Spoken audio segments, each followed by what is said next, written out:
రాజసాబ్ మూవీకి negative reviews ఇచ్చే negative వాళ్ళకి మాత్రమే వీడియో. సినిమా చూసి మాత్రమే మీరు రివ్యూ ఇవ్వండి. రివ్యూ అనంటే సినిమా చూసి ఎలా ఉందో చెప్పడం, అంతేగాని టికెట్లు కొనుక్కోకుండండి, సినిమాకి వెళ్ళకండి అని కొంతమంది ఫేక్ మాటలు మాట్లాడుతున్నారు. ఎవరి మాటలు వినకండి. సినిమా బాగుంది. నేను కూడా మీలాగనే మార్నింగ్ సినిమాకి వెళ్దామని చెప్పేసి అనుకొని ఈ రివ్యూ చూసి ఆగిపోయినా. తర్వాత నాకు అనిపించింది ఇది కరెక్ట్ కాదు, సినిమాకి మనం చూస్తేనే మనకు అర్థమవుతుందని నేను ఇందాక వెళ్ళేసి వచ్చిన. సినిమా మస్తు ఉంది, సూపర్ ఉంది, ఆల్రౌండర్ అన్ని విధాలుగా బాగుంది. కామెడీ ఉంది, ఫైట్కి ఫైట్ ఉన్నాయి, సస్పెన్స్ ఉంది, హారర్కి హారర్ ఉంది, సాంగ్స్ చాలా బాగున్నాయి, బీజిఎం చాలా బాగుంది, స్క్రిప్ట్ చాలా బాగుంది, కొత్తగా ఉంది, విజువల్స్ అయితే అంటే సూపర్గా ఉన్నాయి. ప్రభాస్ అన్న యాక్టింగ్ అయితే చింపేసిండు. ఎమోషనల్ సీన్స్ అయితే అదిరిపోయినాయి.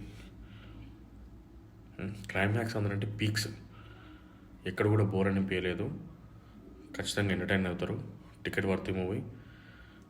హార్ట్ మీద చేసుకొని మీ ఫ్యామిలీతో వెళ్ళిపోండి. బోల్డ్ సీన్స్ కానీ గలీజ్ సీన్స్ కానీ ఏం లేవు. ప్రశాంతంగా హ్యాపీగా వెళ్ళి సినిమా చూడండి, ఖచ్చితంగా ఎంజాయ్ చేస్తారు. నెగిటివ్ రివ్యూస్ ఏవి కూడా చూడకండి. సినిమాకి మీరు వెళ్ళండి, మీకు వెళ్ళి సినిమా చూసిన తర్వాత మీకు అర్థమవుతుంది వీళ్ళు మరి ఎందుకు ఇంత నెగిటివ్ చేస్తున్నారనేది నాకు తెలియదు. అది నాకు అర్థం కావట్లేదు. వాళ్ళకే తెలియాలి సినిమాలు చూసి మరి చెప్తున్నారు లేకపోతే చూడకుండా చెప్తున్నారు. మీరైతే సినిమాకి వెళ్ళండి, వెళ్ళిన తర్వాతనే ఏదైనా ఫిక్స్ అవ్వండి. సినిమాకి వెళ్ళకుండా ఈ నెగిటివ్ రివ్యూస్ చూసి సినిమాకి వెళ్ళకుండా ఆగిపోకండి. బాయ్.